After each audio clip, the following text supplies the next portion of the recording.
प्रारंभ करें भगवान जी। गुरु वंदना वाले पेज का मंत्र नंबर 14, मंत्र नंबर 14।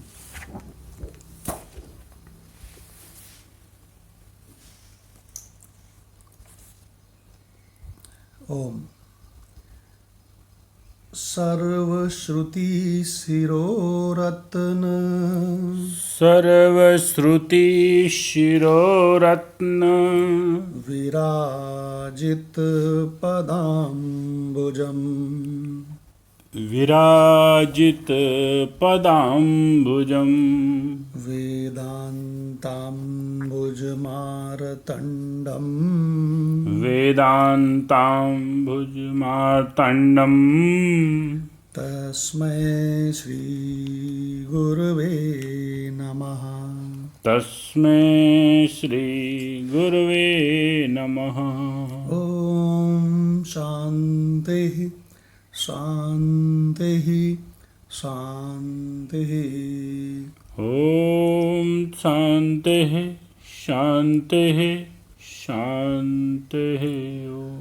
ओम शांति मंत्र का मंत्र नंबर 4। ओम स्वस्ति न इंद्रो वृद्धश्रवाः। ओम स्वस्ति न इंद्रो वृद्धश्रवाः। स्वस्ति नः पूषा विश्ववेदाः। स्वस्ति न पूषा विश्ववेदाः। स्वस्ति नस्तार्क्ष्यो अरिष्टनेमिः। स्वस्ति न तार्क्ष्यो अरिष्टनेमिः। स्वस्ति नो बृहस्पतिर्दधातु। स्वस्ति नो बृहस्पतिर्दधातु। ओम शांति शांति शांति। ओम शांति शांति शांति। ओम गीता तत्वालोक, जो कि श्रीमद् भगवद गीता की तात्विक व्याख्या है परम पूज्य ब्रह्मनिष्ठ महात्मा उड़िया बाबा जी के द्वारा। ये ग्रंथ हम लोगों का चल रहा है और उसी के आड़ में कई ब्रह्मनिष्ठ महात्माओं की टीका हम लोगों की चल रही है। जैसे कि गीता रस रत्नाकर स्वामी अखंडानंद जी का भी चल रहा है और ज्ञानेश्वरी गीता संत ज्ञानेश्वर जी की भी चल रही है और इसके साथ में गीता प्रेस का गीता पदच्छेद भी चल रहा है, जिससे कि मंत्र किन किन शब्दों से बना है ये भी हम लोग समझ जाएं। तो हम लोगों का इसमें 9वां अध्याय चल रहा है और 9वें अध्याय में 26वां मंत्र, मंत्र नंबर 26, मंत्र नंबर 26। 25 सब जगह से हो गया ना जी। ठीक है। पत्रम पुष्पम फलम तोयम। पत्रं पुष्पं फलं तोयं यो मे भक्त्या प्रयच्छति। यो मे भक्त्या प्रयच्छति। तद अहं भक्त्युपहृतम्। तद् अहं उपहृतम् उपहतम् अश्नामि प्रयतात्मनः। अस्नामि प्रयतात्मनः। अर्थ भक्ति पूर्वक अर्पण किए हुए पत्र पुष्प आदि को खाने के लिए भगवान की प्रतिज्ञा। तथा हे अर्जुन, मेरे पूजन में सुगमता भी है कि जो कोई भक्त मेरे लिए प्रेम से पत्र पुष्प फल जल आदि अर्पण करता है, उस शुद्ध बुद्धि निष्काम प्रेमी भक्त का प्रेम पूर्वक अर्पण किया हुआ वह पत्र पुष्प आदि मैं सगुण रूप से प्रकट होकर प्रीति सहित खाता हूँ। तो गीता तत्वालोक से डॉक्टर भगवान से रिक्वेस्ट है कि गीता तत्वालोक से ले लें इसको। जी भगवान प्रणाम। जी प्रणाम भगवान। तो इसका संगति पहले दी है कि अब अगले श्लोक कहते हैं कि उन्हें प्रेम पूर्वक जो कुछ अर्पण किया जाता है उसी को वे सप्रेम स्वीकार कर लेते हैं। तो इसका भावार्थ दिया है, भक्त मुझे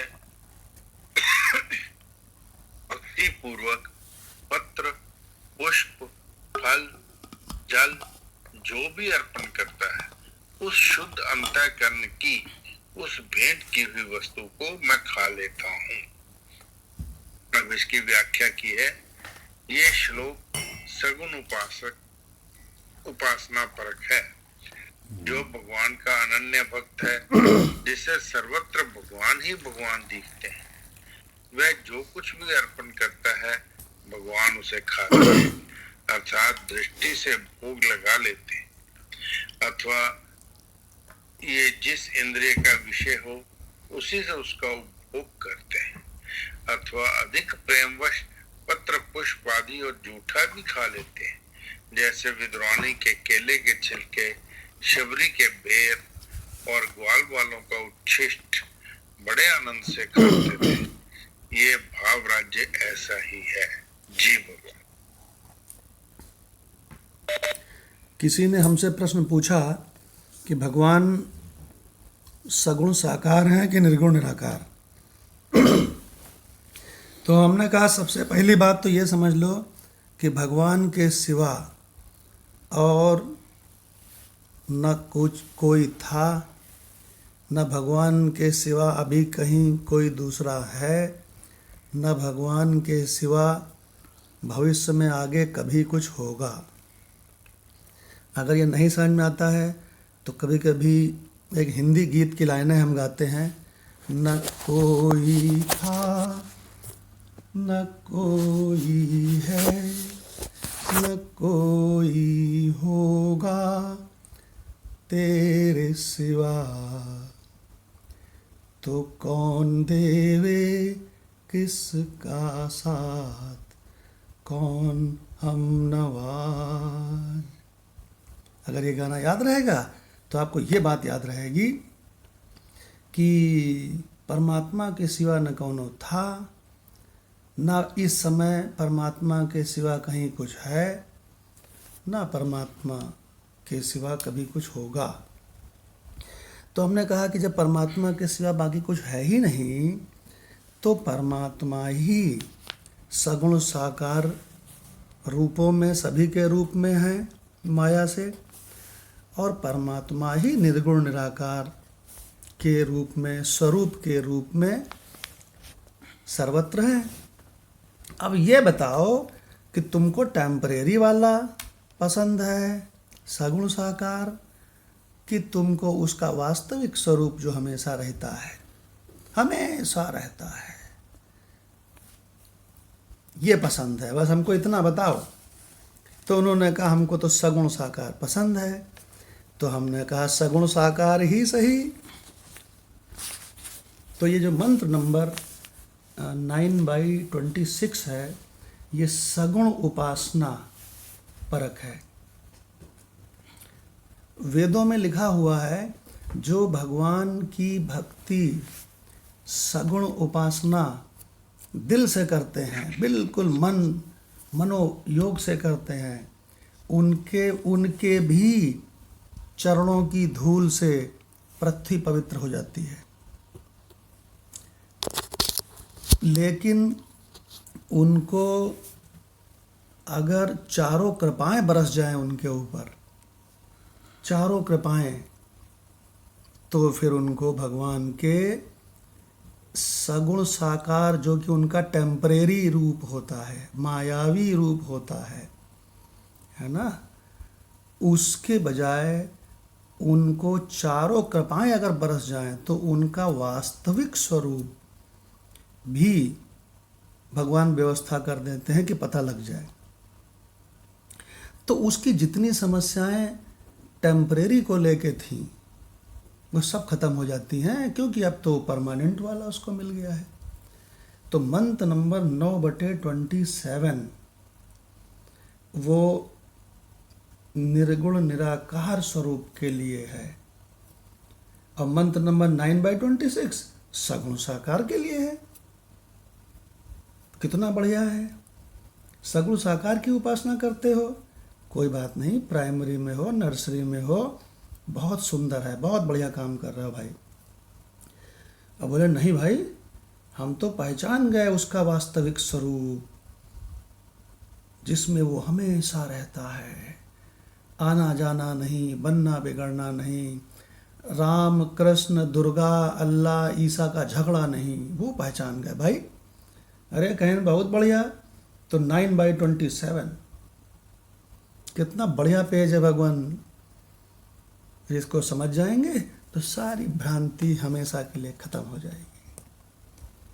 9/26 9/27 जब कोई कहे हम भगवान के भक्त हैं तो कह दो 9/26 कि 9/27 क्यों भाई? भगवान ने दोनों बताया है। अब कंचन भगवान से रिक्वेस्ट है कि गीता रस रत्नाकर 9/26 को ले लें भगवान।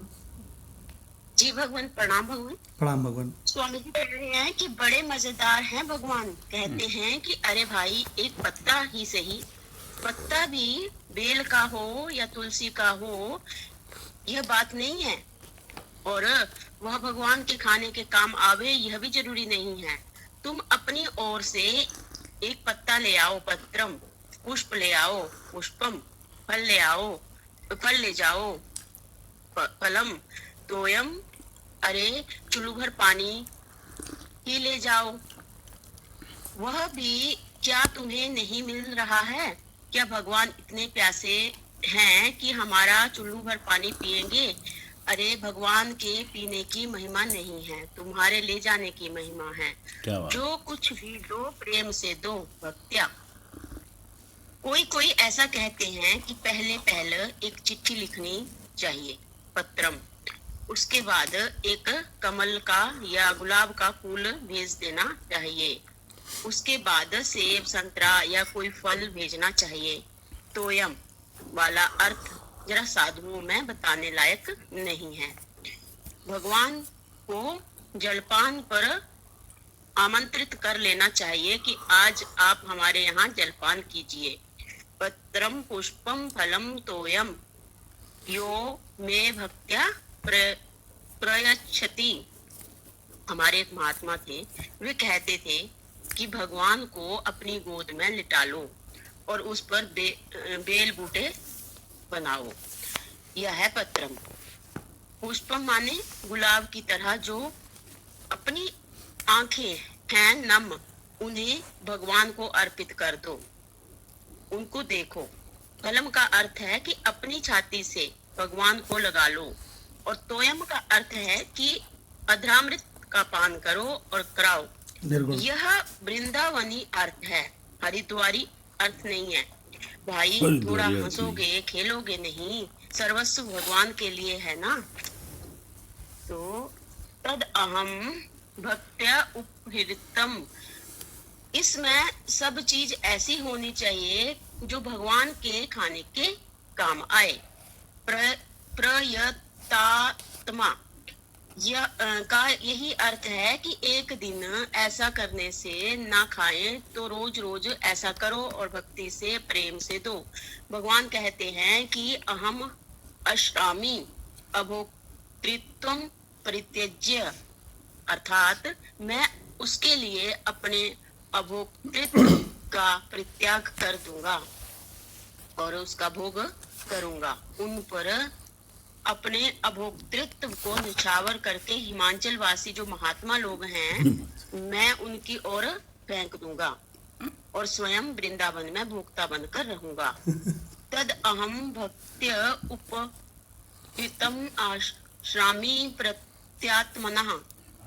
बोले कि आपने गिनती तो बहुत कम गिनाई महाराज, हम आपको कैसे खुश कर सकते हैं? भागवत में आया है कि हे महात्मा जी, आप तो परम त्यागी हैं, हम आपको कैसे खुश कर सकते हैं? तत्प्रति क्रोति विनोद पत्रम, जो आपके उपकार का प्रति उपकार करना चाहेगा वह तो उपहासास्पद हो जाएगा। श्रीधर स्वामी ने कहा है कि उदपात्रम विनाशः प्रतिक्रोति। हम आपको एक कमंडलू गंगा जी से जल लाकर दे देंगे, बस हम इतना ही प्रत्युपकार आपका कर सकते हैं। विनोद पात्रम उत्पात्रम बिना तत् सह प्रतिक्रोति। उत्पात्र माने एक कमंडलू पानी, लेकिन ये वह नारियल वाला कमंडलू तो अब मिलने का नहीं है। तुम्बी वाला भी जल्दी नहीं मिलता। अच्छा, तुम्बी वाला नहीं तो माटी वाला ही सही, मिट्टी के बुलबे में ही पानी ले आएंगे और प्रार्थना करेंगे कि पी लो महाराज, बस यही सेवा हो गई। भगवान ने कहा कि बस बस महात्मा जी, सेवा का बंटवारा मत करो। जी भगवान। देखिए, पत्रम पुष्पम फलम तोयम। तोयम माने ना मालूम हो तो हम बता देते हैं। तोय माने होता है जल। तोय माने होता है जल। तो हमारे अध्यापक थे, वो बहुत मनोरंजन करके पढ़ाते थे। तो वो हमसे बोले कि पर्यायवाची शब्द तुमको आते हैं? तो हमने कहा केवल उसके आते हैं, जल के। जल के पर्यायवाची हम बता सकते हैं। वारी, अम्बु, नीर, तोय। जल के पर्यायवाची शब्द हैं वारी, अम्बु, नीर, तोय। तो उन्होंने कहा, अरे बच्चा, तब तो तुमको 3 चीज़ों के पर्यायवाची याद हो गए। तो हमने कहा, मास्टर जी सो कैसे? पहले मास्टर जी कहते थे। तो कहने लगे, इनके सबके आखिरी में जा जोड़ दो। वारिज, अम्बुज, नीरज, तोयज। तो अगर सब में जा जोड़ दोगे तो जल से, जा माने उत्पन्न होने वाला, मतलब कमल के हो गए। कमल के पर्यायवाची हो गए वारिज, अम्बुज, नीरज, तोयज। अरे हमने कहा मज़ा आ गया, ये तो मज़ा आ गया। तो कहने लगे, अब ये जो जल वाले हैं ना पर्यायवाची, इनमें सब में दा जोड़ दो। वारिद, तो वारिद, अम्बुद, नीरद, तोयद। तो उन्होंने कहा ये बादल के हो गए। वारि से यानी कि जल से लदे हैं जो, वारिद, अम्बुद, नीरद, तोयद। अरे हमको बड़ा मज़ा आया, क्योंकि एक के पर्यायवाची याद करने से 3 के पर्यायवाची याद हो गए। तो ये 7th की बात है।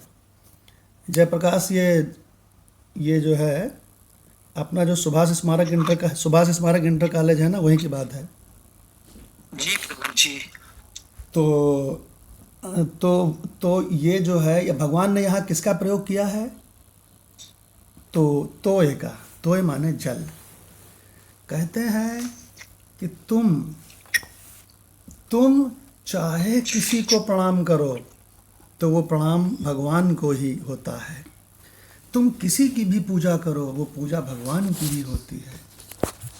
सगुण साकार रूप में करो तो भी भगवान ने बताया है कि तुम जिस देवता की पूजा करते हो, तो पूजा, चूंकि सब रूपों में मैं ही हूँ, तो पूजा तो मेरी ही होती है। लेकिन वो विधि पूर्वक है कि अविधि पूर्वक है, ये तुम्हारी समझ के ऊपर निर्भर है।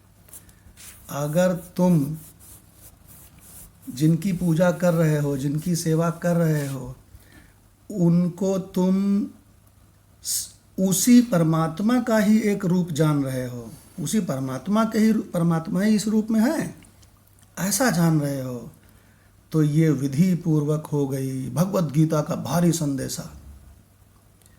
और अगर तुम उनको एक अलग, तुमको ये रहस्य नहीं पता कि सब रूपों में वही तो हैं।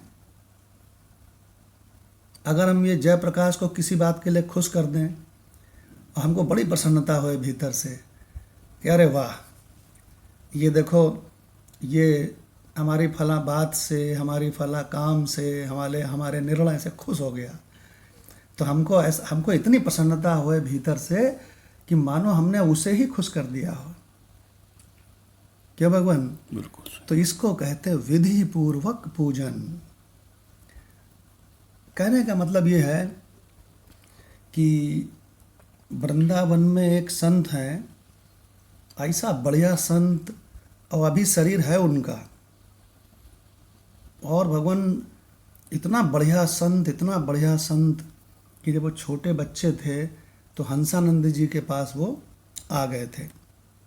ऋषिकेश के कुटिया नंबर 2 में रहते थे, हंसानंद जी की सेवा करते थे, और जो सत्संग वगैरह होता था उसको काम वाम निपटा करके चुपचाप किनारे बैठ के सुनते थे। और भगवान सुनते सुनते उनको ऐसा जबरदस्त शास्त्रों पे कमांड हो गया, स्वरूप की अनुभूति पे कमांड हो गया। तो हंसानंद जी की सेवा मालूम हो कैसे करते थे? जैसे स्वामी विवेकानंद जी सेवा करते थे रामकृष्ण परमहंस की। तो हंसानंद जी के शरीर में कहीं कोई दिक्कत हुई तो शरीर का ऑपरेशन हुआ, तो ऑपरेशन में हंसानंद जी उनको लिवा के ले गए, और वृंदावन में जो स्वामी अखंडानंद जी की गद्दी थी वहाँ ले गए उनको, स्वामी अखंडानंद जी के आश्रम में। और वहाँ के सारे महात्मा बड़े हर्षित हुए, क्योंकि हंसानंद जी का तो पूरे विश्व में नक्शा है, सबको पता है, परम विरक्त महात्मा है और गजब का ब्रह्मनिष्ठ महात्मा है। तुमने जयप्रकाश हंसानंद जी को देखा है कभी, दर्शन किया है कभी आज तक? नहीं, देखा तो नहीं है, लेकिन बस फोटो वगैरह देखी है। ये जो बगल में माधव प्रसाद दीक्षित जी है ना, माधव प्रसाद, हाँ जी माधव प्रसाद दीक्षित जी वगैरह, इनके बारे में बात किया करते थे। नहीं, माधव प्रसाद दीक्षित के यहाँ वो आ चुके हैं भाई, वहाँ भोजन कर चुके हैं। जी जी। हाँ, तो ऐसा है कि उनको वो वहीं छोड़ आए थे, जो हंसानंद जी उस बालक को, इतना तेजस्वी बालक था कि हंसानंद जी उनको वहाँ छोड़ आए थे। कहाँ? शिक्षा पूरी करा के। हाँ, क्यों छोड़ आए थे? क्योंकि अगर ये यहाँ रहेगा तो बस मेरे शरीर की रात दिन सेवा करेगा, लेकिन अगर ये वृंदावन में रहेगा तो ये इतना तगड़ा, इतना जबरदस्त बालक है कि न जाने कितनों को ये शास्त्रों का रहस्य बिल्कुल हृदयंगम करा देगा। तो भगवान देखिए, तो कहने लगे कि स्वामी जी आपका शरीर अस्वस्थ है, मैं इसकी सेवा करना चाहता हूँ। तो हंसानंद जी ने कहा इस शरीर की सेवा प्रारब्ध करेगा। देखिए भगवान बोले, और आज भगवान वो श्रवणानंद सरस्वती हैं, वो आज भी वो हैं, और माधव भगवान उनके बारे में बताएंगे। हम माधव भगवान और मदन लाल भगवान, हम सब लोग गाजियाबाद में वो आए थे तो उनसे मिल के आए थे। भगवान इतना बढ़िया महात्मा है कि अखंडानंद सरस्वती जी के सारे उस पर कमांड, हंसानंद जी के सारे उस पर कमांड। और हमसे एक ही बात उन्होंने बोली थी, कहने लगे देखो बाकी सब तो ठीक है, लेकिन ब्रह्म आत्म ऐक्य बोध ये है असली चीज। फिर से रिपीट कर रहे हैं, बाकी सब तो ठीक है, संसार में भी चलो सब ठीक है, अध्यात्म में भी चलो सब ठीक है, लेकिन ब्रह्म आत्म ऐक्य बोध ये नंबर 1 की चीज है। तो श्रवणानंद जी के बारे में माधव भगवान के कमेंट सुनते हैं। जी भगवान ने आपकी कृपा से उनसे मुलाकात हुई, और फिर उनके चैनल के माध्यम से भी उनको हमने बहुत सुना। उनकी जो पूरी गीता पे भाष्य है यूट्यूब में, वो हमने जब उनसे प्रेम हुआ तो वो हमने पूरा सुना, शुरू से लगा के लास्ट तक के सारे एपिसोड हमने एक बार सुने हैं। उसमें लगभग काफ़ी लंबा बोला है उन्हें पूरी गीता पे। गीता पे वो कम बोलते हैं, भागवत पे ज़्यादा बोलते हैं, श्रुतियों पे बोलते हैं। श्रुति पे बहुत बोलते हैं, क्योंकि हंसानंद जी के साथ रहे। तो इतने मतलब उनका व्यवहार इतना व्यवहार कुशल भी इतना है कि वो बहुत ही प्रिय लगते हैं, सरलता की मूर्ति हैं और वैराग्य की मूर्ति है भगवान। अच्छा। सबसे इम्पोर्टेंट ये है कि वैराग्य की मूर्ति। महात्मा तो बहुत हैं, हाँ, लेकिन वैराग्य की भगवान मूर्ति। हम तो कई बार उनसे मिले, न जाने कितनी बार। और जो है कोई भी जाए उसको ही अपना बताने लगते हैं कुछ ना कुछ। अच्छी बात। ऐसा भी नहीं है कि जैसे कई बार तो भगा देते हैं महात्मा, जैसे हमारे गुरु भगवान तो लाइक नहीं करते वो लेकिन किसी को भी अपना के वो बताना शुरू कर दें। जैसे आप भी गए पहली बार, फर्स्ट टाइम गए, तो आप मतलब सरलता की इतनी तगड़ी मूर्ति। शायद हम भी खाना खा रहे हों तो हम किसी को उस समय वहाँ ऊपर ना बुलाएं जहाँ हम खाना खा रहे हैं। जहाँ हम खाना खा रहे हैं अपने आप को ये भी अंतःकरण थोड़ा सरल समझता है, लेकिन शायद ना बुलाएं कि नीचे बैठाइए हमारे। तो लेकिन उन्होंने खाना खाते समय ही कि आओ बेटा बैठो और बात करो। जहाँ खाना खा रहे थे वहीं खाना खाने के बीच में हमको बुला के सामने बैठा लिया। अच्छा, हो सकता है ऐसे व्यक्ति को बुला लें जो हमसे आत्मीयता पहले से ही हो। हम तो जानते ही नहीं थे उनको, आते जाते रहे हों कि भाई वो आए हैं गाजियाबाद से, चलो आइए यार यहीं बैठिए खाने के साथ ही, आप भी लीजिए। तो ऐसा तो हो सकता है, लेकिन एक बिल्कुल अनजान को और वहीं बुला के और वहीं पे बैठा के और सत्संग भी करने लगे, रोटी खाना खाने के साथ साथ। और हमको खूब बढ़िया बढ़िया चीजें सुनाई और हमारे साथ उनका खूब सत्संग हुआ। हमने रिकॉर्डिंग करके भेजा भी है ग्रुप में। और वहाँ जब हम फर्स्ट टाइम गए तो वहाँ पे जब डिस्कशन हुआ तो ऐसा डिस्कशन हो रहा था, पता नहीं कितने बार हम मिल चुके हैं उनसे। तो मतलब ये जो फील है उनका, बड़ी सरल स्वभाव है। अरे भगवान, हमने कल्पना नहीं की थी कि हम इतनी आसानी से उनसे मिल लेंगे। और उन्होंने प्रसाद भी हम लोगों को दिया, फिर सुनाया, और फिर यही जो आपने बोला कि बेटा ब्रह्म आत्म ऐक्य बोध के बिना कुछ नहीं है। हाँ, वही है। अच्छा, उन्होंने एक बात और बताई थी, बहुत इम्पोर्टेंट है सभी लोगों की। तो वीडियो भी पड़ी होगी कहीं ना कहीं रिकॉर्डिंग में हमारे पास। मदन लाल जी भी तो गए थे साथ में। तो उन्होंने एक बात बताई थी, वो बहुत इम्पोर्टेंट है हम लोगों के लिए।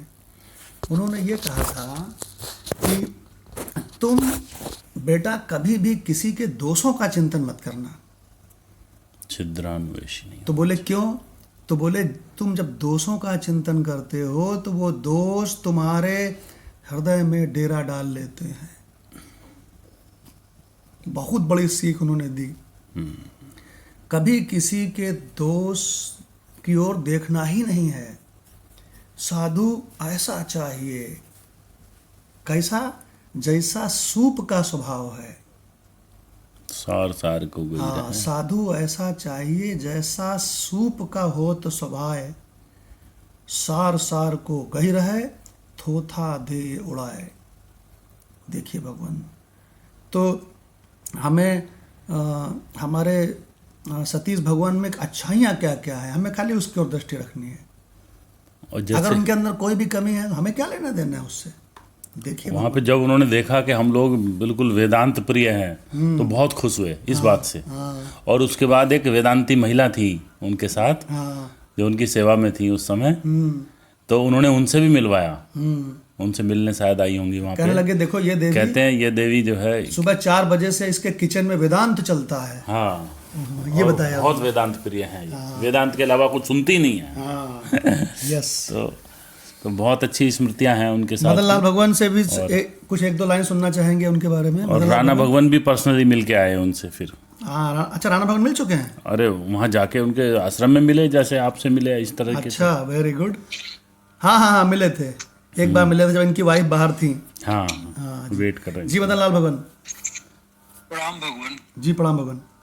भगवान, हम लोग गए थे, मुझे याद है, आगे आप थे और हम लोग पीछे पे चले जा रहे थे, बड़ी स्पीड से आप जा रहे थे। और पता चला कि वो एक गार्ड भी था, बोले भाई हम जहाँ मिलना है, और फटाफट अफसरों की भांति जो चलते सीधे वहाँ पहुँच गए। तो भगवान अंदर बैठे हुए थे, तो बोले थोड़ा वेट कर लीजिए। तो हम लोग थोड़ा वेट वहाँ किए हैं।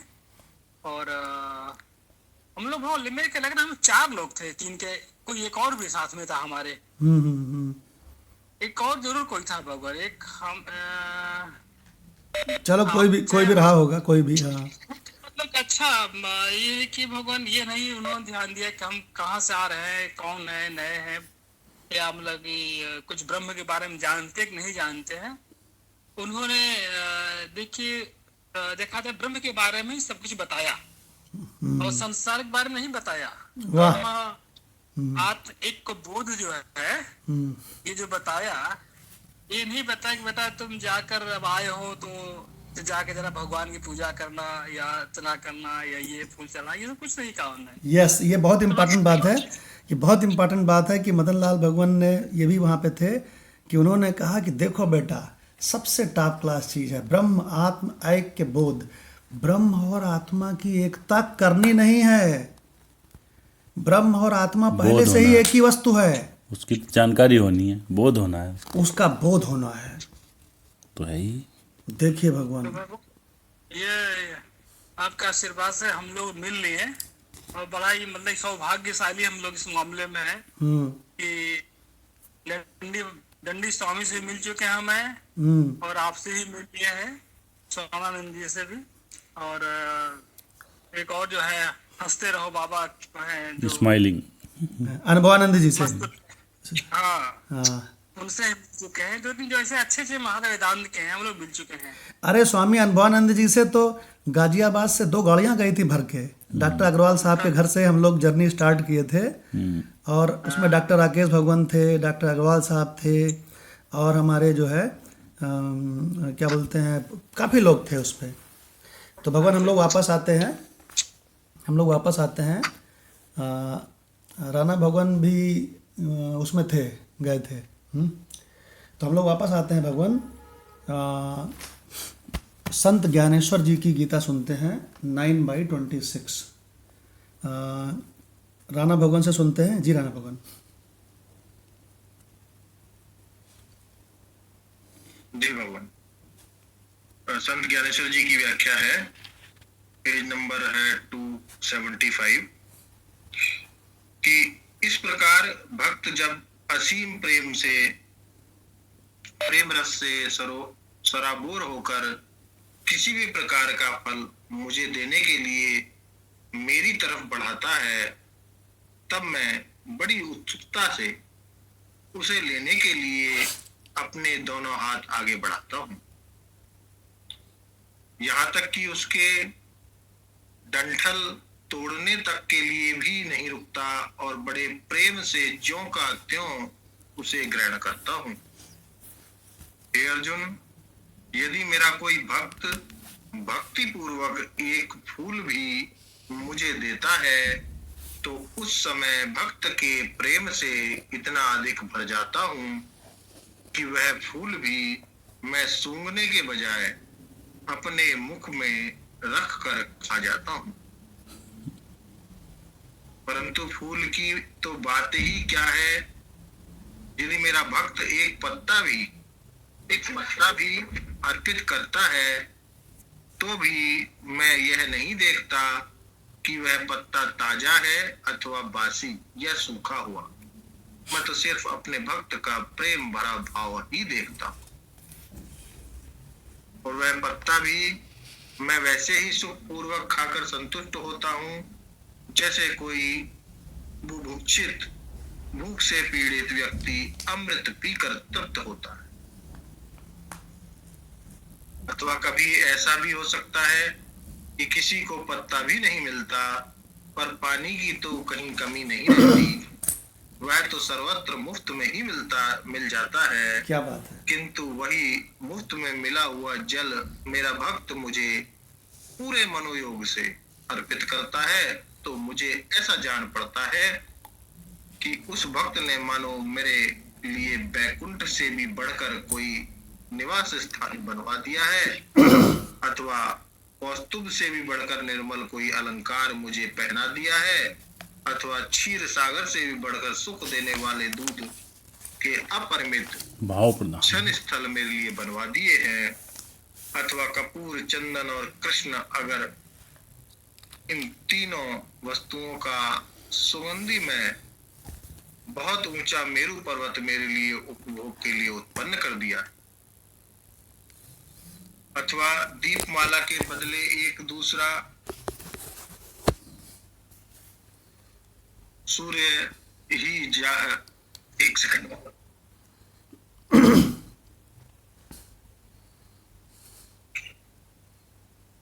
लाइट चल गया।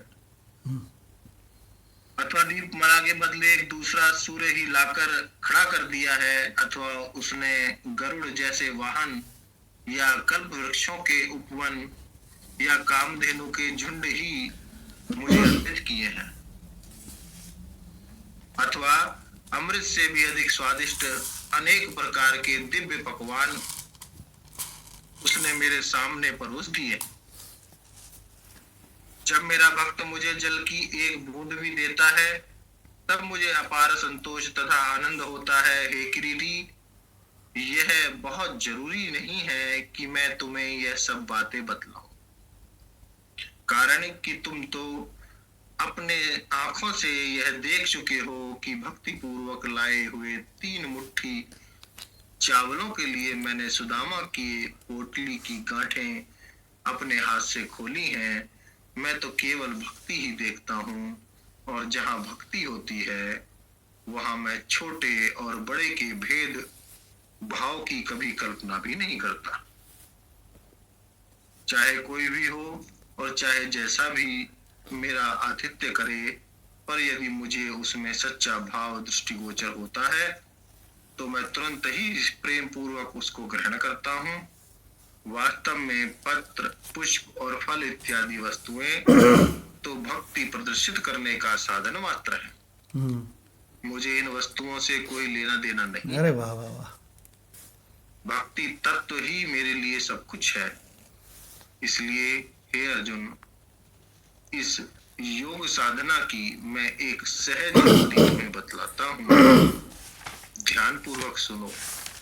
यदि तुम वास्तव में भक्ति तत्व की साधना करना चाहते हो तो अपने मन मंदिर से कभी मुझे विस्मृत मत होने देना, कभी अपने मन मंदिर से मुझे विस्मृत मत होने देना।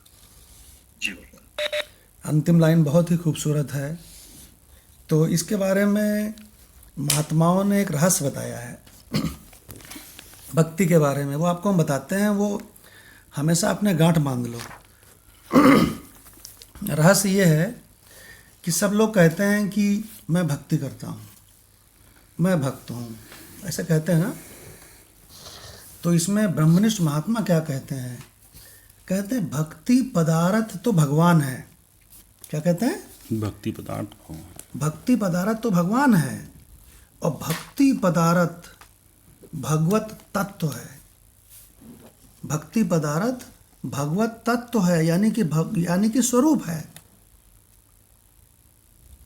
तो क्या बढ़िया चीज कहते हैं, भक्ति पदार्थ तब मिले जब गुरु होए सहाय।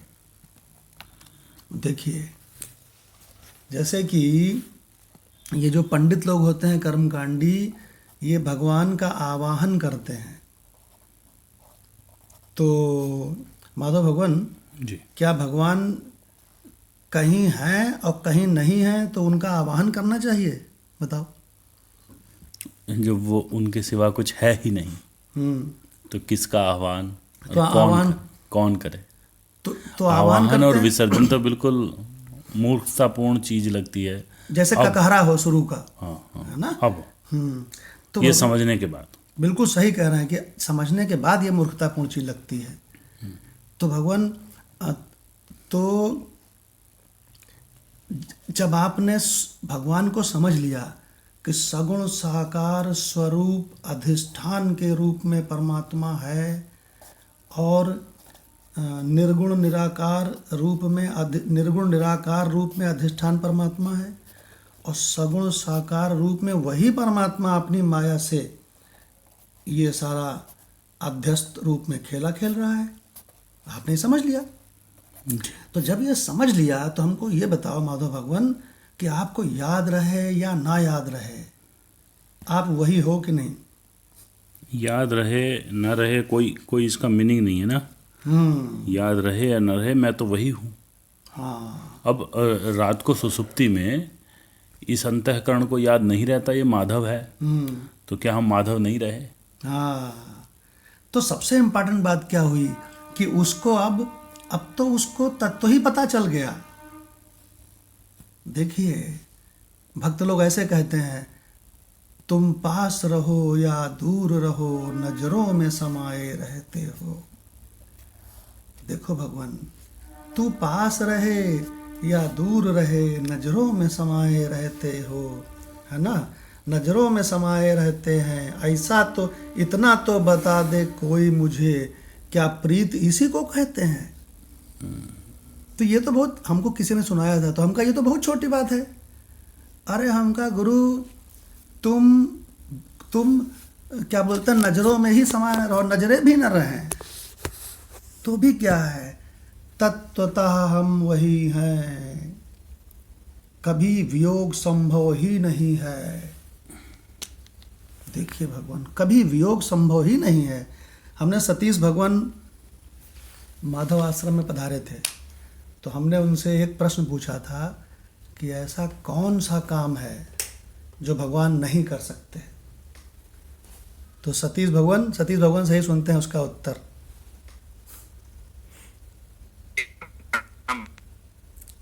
जी,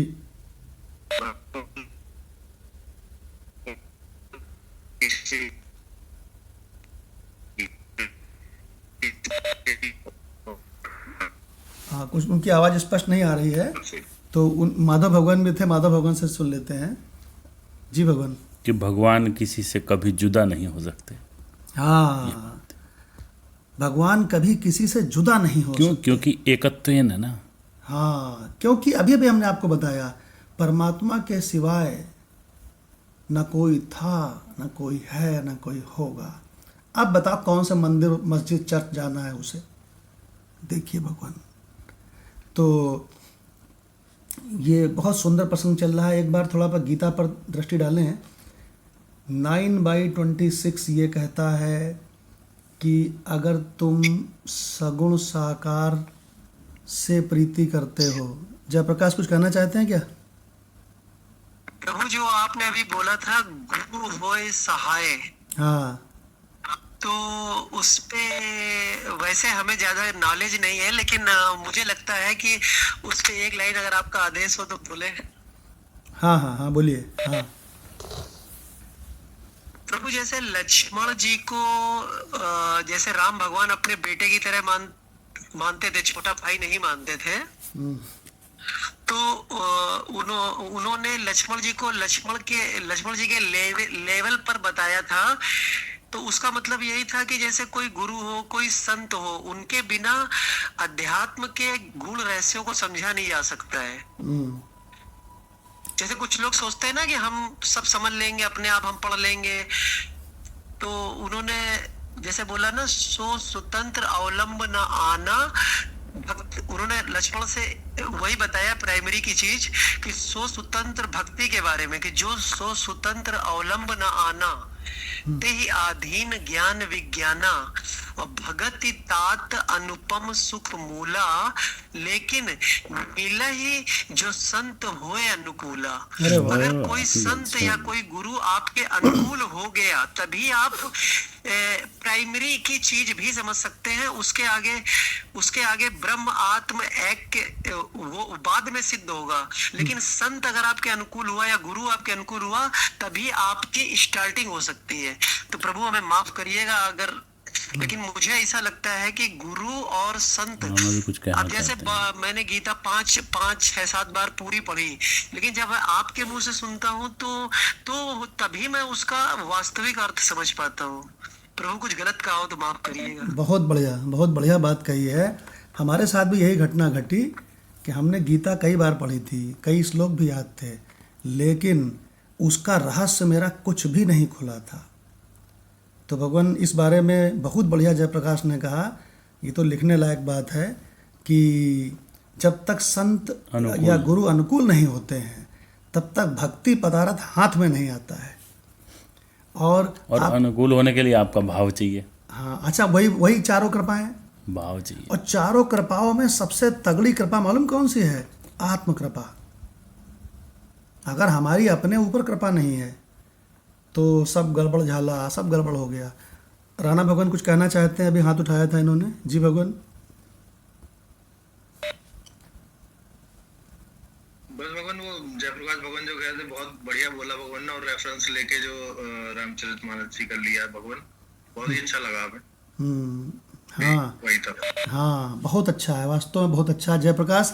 इसको वेदांत ग्रुप में लिख के भेजना, बहुत बढ़िया तुमने बोला कहाँ की है। चौपाई है वो रेफरेंस बता देना। हाँ प्रभु मैं ये कहना चाहता हूँ कि जैसे पहले मैं ये सोचा करता था कि जरूरी नहीं है कि हम बउआ भैया और पापा से ही कुछ समझे, हम गीता पढ़ेंगे हम सब समझ लेंगे। और मैं जीवन भर आपको बताऊं कि मैं 18-20 साल गीता पढ़ता रहा, लेकिन प्रभु मैं आपके चरणों की सौगंध खाकर कहता हूँ कि भैया जब मैं आपके मुंह से सुना तो तभी मुझे पता चला कि वो क्यों कहा गया है रामायण में ना कि गुरु बिन भवनिध तरहि न कोई, जो विरंची शंकर सम होई। अगर कोई शंकर और विष्णु के समान भी महान है, तब भी अगर वो गुरु को वो अंडर एस्टिमेट करता है तो वो भव निधि को पार नहीं कर सकता है। प्रभु चरण स्पर्श प्रभु।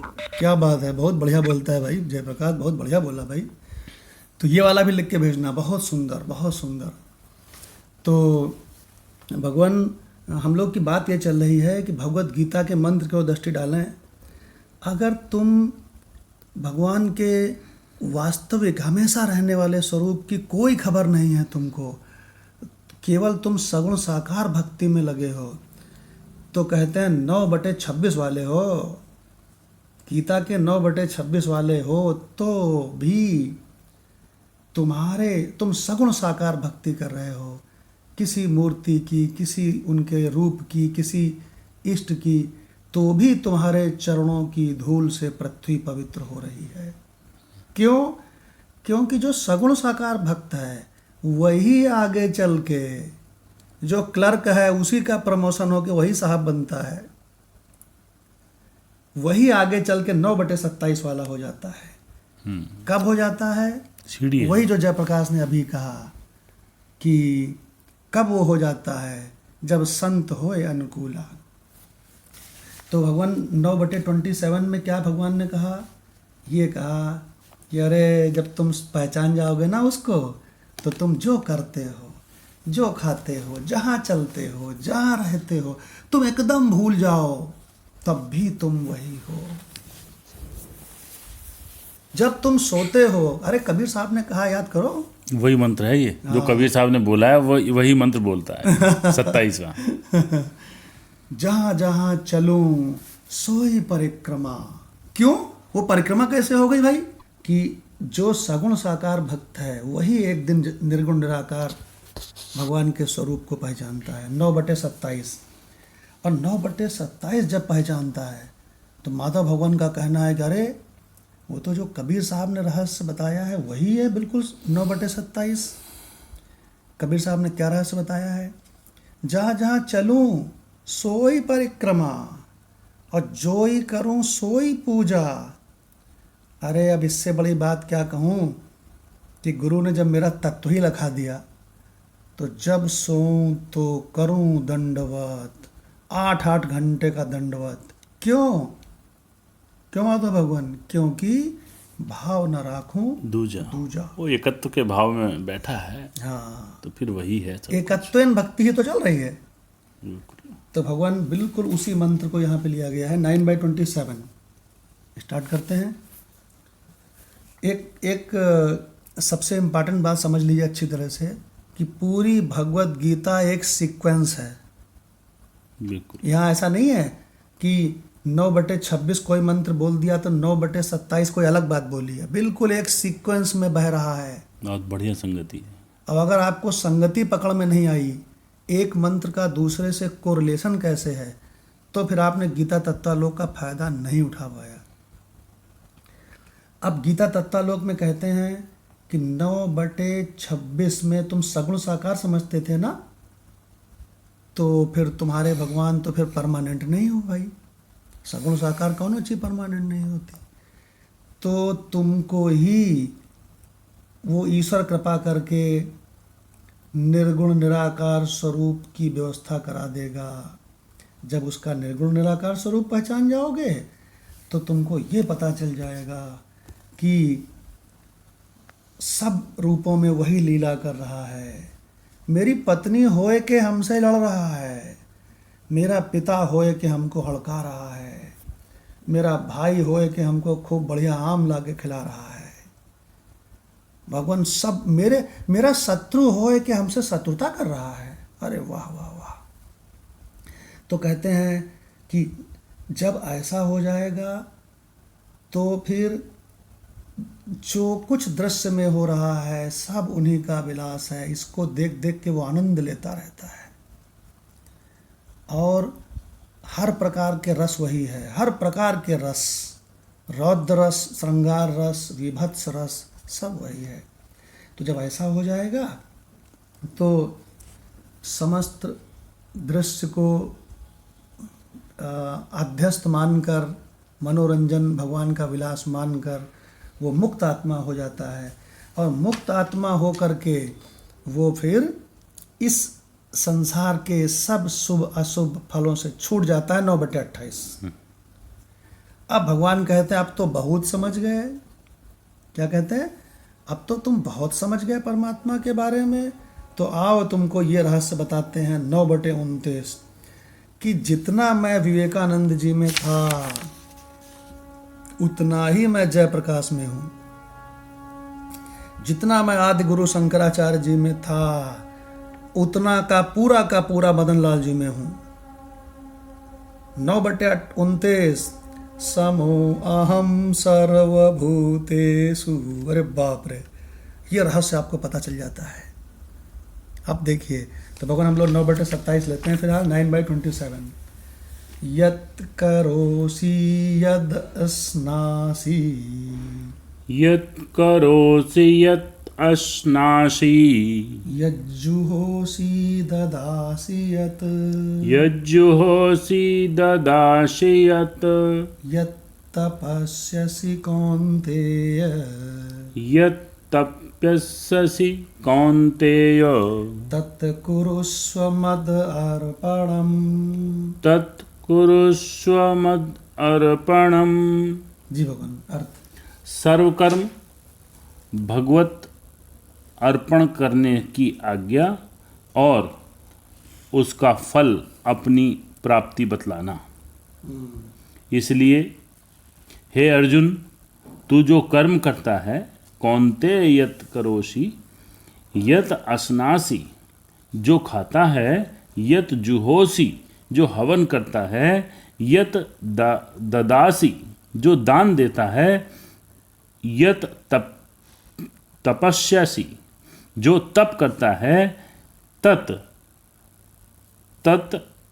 अर्पणम मद अर्पणम कुरुस्व, वह सब मेरे अर्पण कर। क्या बात है भगवान। तो सब कुछ उसके अर्पण कर दे। अच्छा, अर्पण क्या करोगे? सब रूप में वो वही, जब उसके सिवा कुछ है ही नहीं दूसरी वस्तु, तो ऑटोमेटिक अर्पण है ना। यहाँ पे वो संगति लगती है जब आपने बताया कि मेरा जो हर कर्म है वो उसका जो टारगेट है, लक्ष्य है, वो वही है।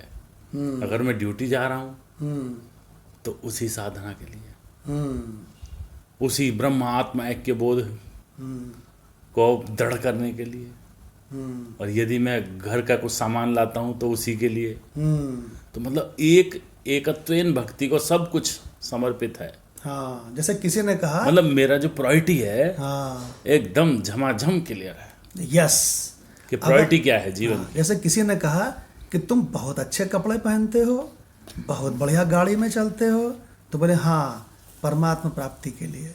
हाँ, यही। बोले परमात्मा प्राप्ति के लिए?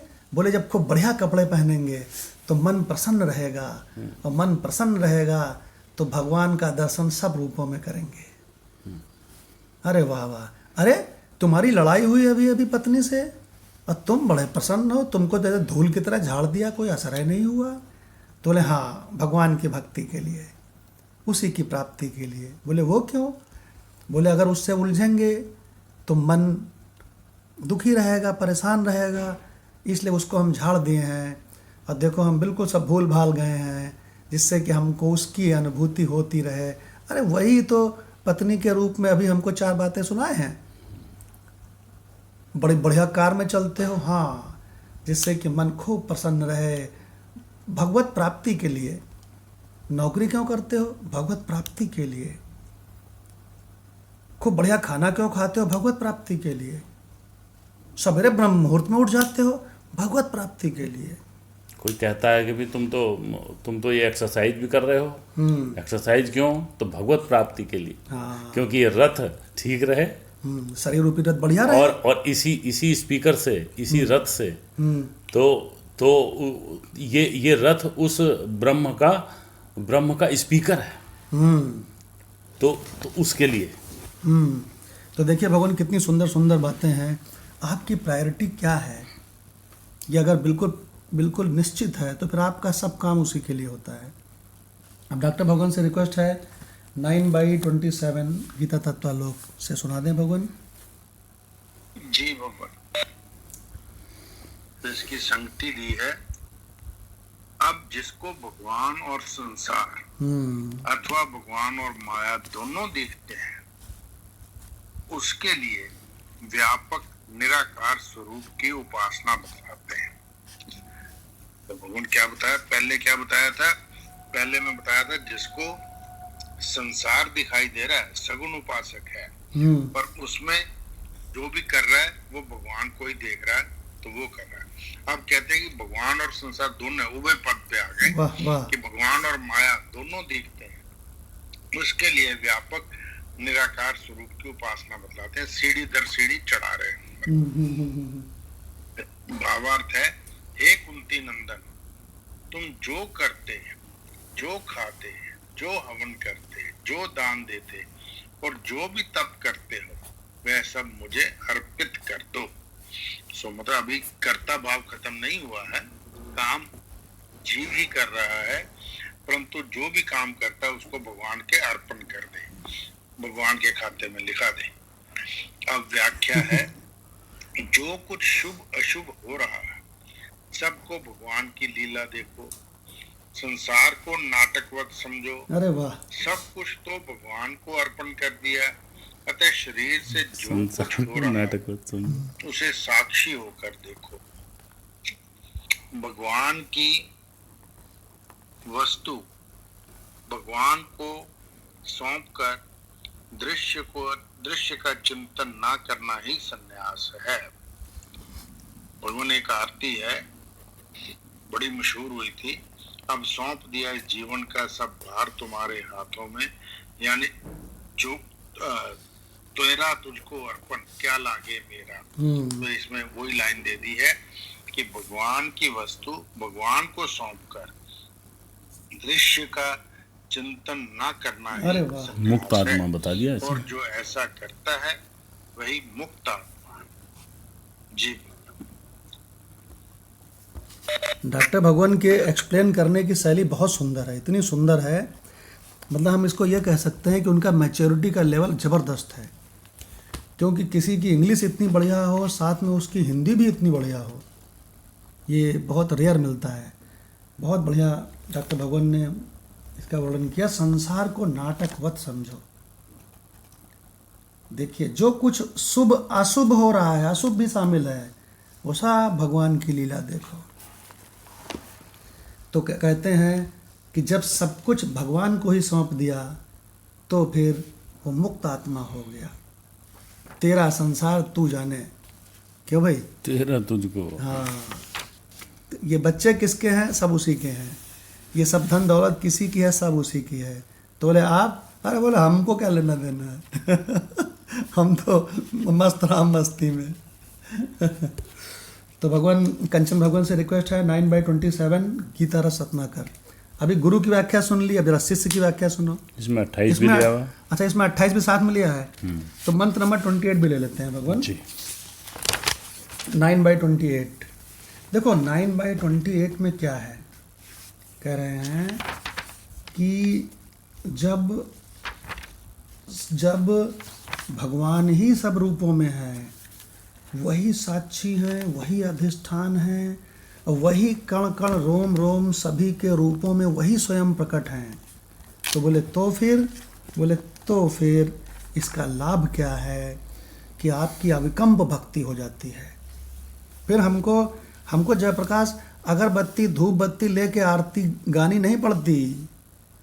किसी ने कहा हम 10 मिनट के लिए भगवान की भक्ति करते हैं, और हमने कहा हम 24 घंटे। जी प्रभु जी। हमारी टूटती नहीं है। हाँ, तुम्हारी खंड खंड भक्ति है, हमारी अखंड भक्ति है। क्यों अखंड जी है? बिल्कुल सही। हाँ, क्यों अखंड है?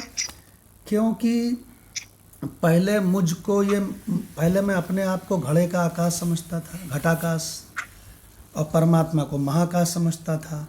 तो मैं सोचता था कि मुझ घड़े के आकाश को, मुझ घटाकाश को महाकाश कब मिलेगा और कैसे मिलेगा। अब जब गुरु की कृपा हुई तो मुझको ये पता चला कि अबे कोई ऐसा पल नहीं है कि मैं महाकाश ही न हूँ। घटाकाश इज ऑलवेज महाकाश। देखिए भगवान, वो एक मंत्र है ना उड़िया बाबा का जो पसंदीदा मंत्र है कि मई ये मना आधत सो, अरे वाह, मई बुद्धि निवेश या। हाँ। जब मैंने अपनी मन और बुद्धि का निवेश उसी एकत्व में कर दिया, हाँ तो मेरी बुद्धि और मेरा मन डिसॉल्व हो गया हाँ, और उसी में एक हो गया। तो वो जो परिस्थिति है, वो मजे की चीज है। हाँ। तो इसमें सबसे महत्व की बात क्या है जो माधव भगवान ने बताया, वो इसमें ये है, सबसे महत्व की बात क्या है कि अज्ञानी की मन और बुद्धि संसार में जहाँ जाती है तो वहाँ से थोड़ी देर में ऊब के लौट आती है।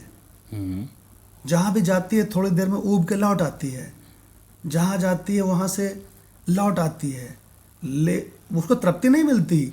लेकिन ज्ञानी की जहाँ जाती है वो कहता है ऐ मन ऐ बुद्धि जहाँ जाइएगा हमें पाइएगा, पूर्व अमृत मिलेंगे वहीं। हाँ, अब देखिए भगवान, तो इसका मतलब अगर हम स्वरूप को पहचान लें, सर्वव्यापी परमात्मा तत्व को, तो हमारी मन और बुद्धि भी वही रूप हो गए।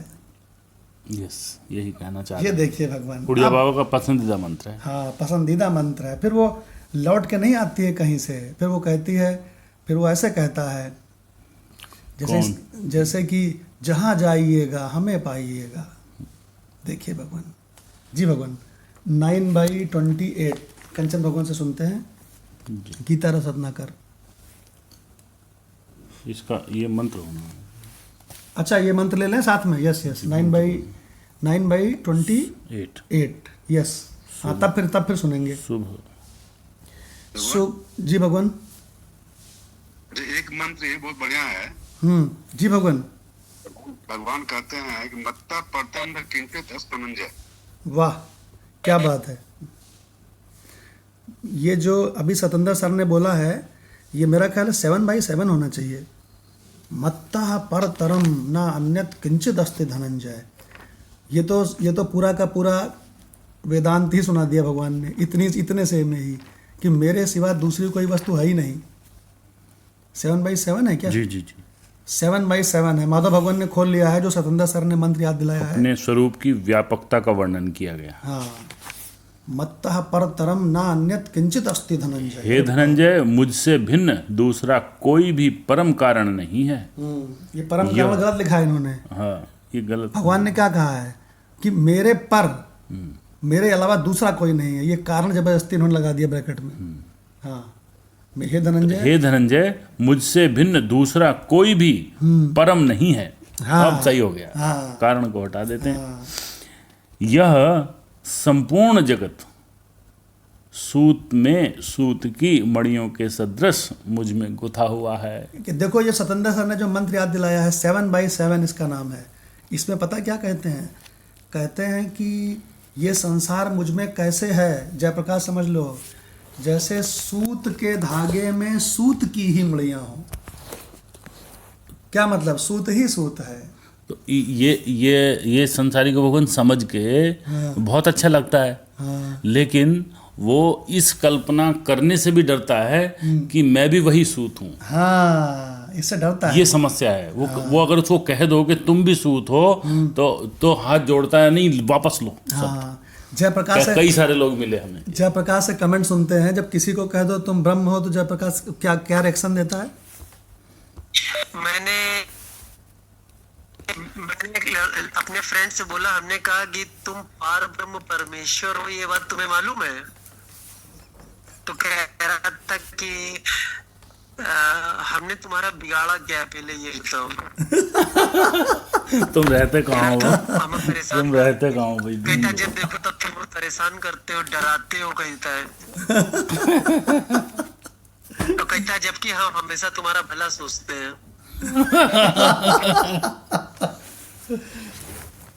देखो देखो, हाँ प्रणाम। देखो, इसको ऐसे बताया करो कि पर ब्रह्म परमात्मा इतना व्यापक है, इतना व्यापक है कि उसका नाम ब्रह्म है। आखिर का ब्रह्म नाम क्यों है? उपनिषदों में बताया गया है, बृहत्वात् ब्रह्म। इतना विशाल है, इतना बृहत है, इतना बृहत है कि कोटि कोटि ब्रह्मांड के जीव जगत ईश्वर सब उसी में समाये हुए हैं। इसको ऐसे बताया करो। तो जब सब उसी में समाये हैं तो तुम क्या अलग हो उससे? ऐसे बताया करो, अब हुए तुम वही। तब उसको समझ में आ सकता है ना? तो भगवान 9/28 लेते हैं। वैसे इतनी जल्दी कोई एक्सेप्ट करता नहीं है। वो कहाँ से करेगा भाई? हाँ, क्योंकि संस्कार चाहिए उसके। नहीं, वो अभी बताया ना जयप्रकाश ने कि मिले जो संत होए अनुकूला। हाँ, अभी आत्म कृपा नहीं हुई। हाँ, और सतेंद्र सर ने, गुरु कृपा हुई। सतेंद्र सर ने क्या बढ़िया मंत्र बताया, देखा आपने? 7/7 मत्तः परतरम मेरे अलावा ना किंचित अन्यत किंचित अस्ति धनंजय। दूसरी कोई वस्तु है ही नहीं। देखिए भगवान 9/28 पे आ जाते हैं वापस। शुभाशुभ फलेरेवं शुभ अशुभ फले एवं मोक्षसे कर्म बंधनैः मोक्ष से कर्म बंधने संन्यास योग युक्तात्मा संन्यास योग युक्तात्मा विमुक्तो माम उपैष्यसि। विमुक्त माम उपेष्यसि। अर्थ एवं संन्यास योग युक्त आत्मा। 9/28 जी हाँ। इस प्रकार जिसमें समस्त कर्म मुझ भगवान के अर्पण होते हैं, ऐसे संन्यास योग से युक्त चित्त वाला तू शुभ अशुभ फले कर्म बंधने मोक्ष से विमुक्त माम उपेष्यसि। अरे वाह, शुभ अशुभ फल रूप कर्म बंधन से मुक्त हो जाएगा। क्या बात है। शुभ और अशुभ दोनों तरह के फलों से मुक्त हो जाएगा। क्या शुभ- बड़ी बात कह दी। शुभ को पकड़े नहीं रहना है। शुभ कर्म भी झंझट है। वो भी धक्का दिए जाएंगे। ज्यादा ज्यादा ऊपर जाओगे विवेकानंद जी ने कहा है सोने फिर की ढेला जंजीर- नीचे गिरेगा। हाँ, सोने की जंजीर है पुण्य, इसलिए उससे मत बंधो, उसको छोड़ो सोने की जंजीर को। पुण्यों के चक्कर में मत पड़ो। कर्म बंधन से मुक्त हो जाएगा और उससे मुक्त होकर मुझको ही प्राप्त होगा। अरे वाह। अब डॉक्टर भगवान से 9/28 का गीता तत्वलोक सुनते हैं। जी भगवान। जय भगवान। तो इसकी संगति दी है, ये समष्टि साक्षी या निराकार की उपासना है। इसका क्या लाभ होगा सो आगे बतलाते हैं। भावार्थ है, इस प्रकार संन्यास से युक्त चित्त हो तुम शुभ अशुभ फल रूप कर्म बंधन से छूट जाओगे और मुक्त होकर मुझे ही प्राप्त होंगे। अब व्याख्या करके समझाया है, संन्यास योग युक्त आत्मा वही है जो मोक्ष क्रिया से मात्र अशुभात, भगवान को वो भी अर्पण था ना। कर देता है छूट जाओगे। अथवा सबको अभ्यस्त देखता है, जिसकी ऐसी दृष्टि है कि संपूर्ण दृश्य मुझसे पृथक है और उससे मेरा कोई संबंध नहीं है। इस प्रकार उसका दृश्य में तनिक भी राग नहीं रहता, तभी वह कर्मों के फल रूप बंधन से छूट सकता है और मुझे प्राप्त कर सकता है, कोई अन्य नहीं। यहाँ विमुक्त शब्द का प्रयोग किया है क्योंकि मुक्त जैसे आर्य समाजों की मुक्ति वाले तो लौट आते हैं, किंतु विमुक्त कभी नहीं लौटते, लॉन्ग टर्म क्योंकि की। उनकी परब्रह्म से एकता हो जाती है। वो मिश्री की डली है जो परब्रह्म से एकता हो गई। ब्रह्म आत्म ऐक्य का यहाँ निरूपण कर दिया भगवान। बहुत सुंदर। डॉक्टर भगवान ने जो शरणागति की 3 स्टेजेस वाली जो वो प्रसंग सुनाया था, उसके लोगों ने हमारे इंडिविजुअल पे बहुत प्रशंसा की। कहने लगे भगवान देखिए, शरणागति के 3 स्टेप में डॉक्टर साहब ने कैसे बता दिया कि शुरू में पृथक्कत्वेन भक्ति और लास्ट में जो मिश्री की डली, जो मिश्री का ढेला जब जल में गया और जल में रहा तो उसकी शरणागति में एकत्वेन भक्ति हो गई। तो भगवान शरणागति के इस एग्जाम्पल को लेकर अगर दुनिया को समझाया जाए तो शायद उनको पृथक्कत्वेन भक्ति और एकत्वेन भक्ति में अंतर पता चल सके। देखिए भगवान, तो डॉक्टर साहब ने बहुत बढ़िया। अच्छा, एक प्रसंग और इसमें बताते हैं जो डॉक्टर साहब ने अभी पढ़ा है कि आपको मालूम है कि नहीं कि आर्य समाजियों की जो मुक्ति है उसका कुछ पीरियड है, शायद 27,000 वर्ष या ऐसा कुछ है।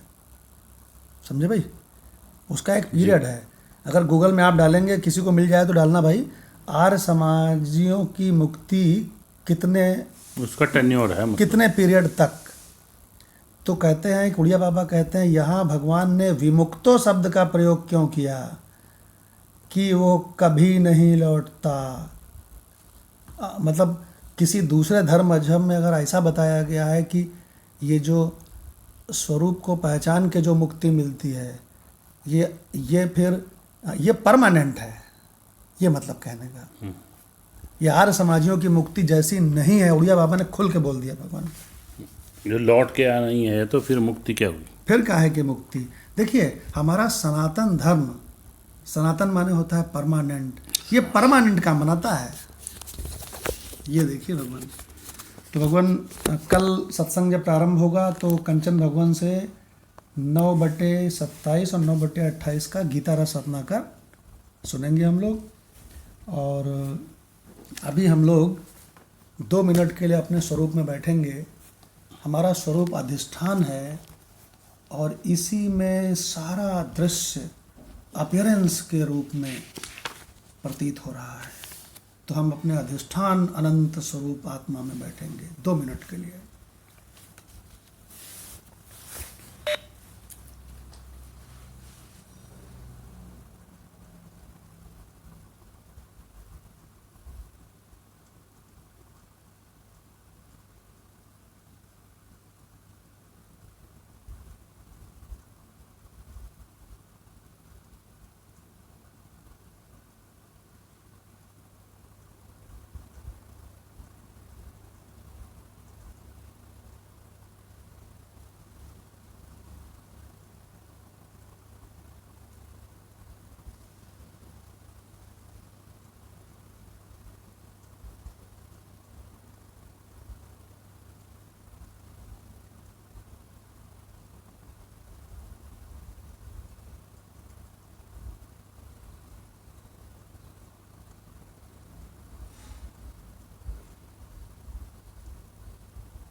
जो भक्त होता है वो कभी भी विभक्त नहीं होता।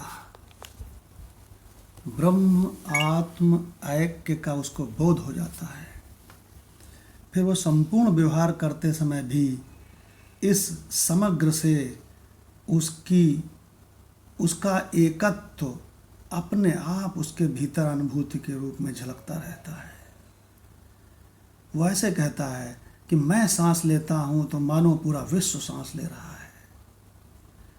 ओम शांति शांति शांति।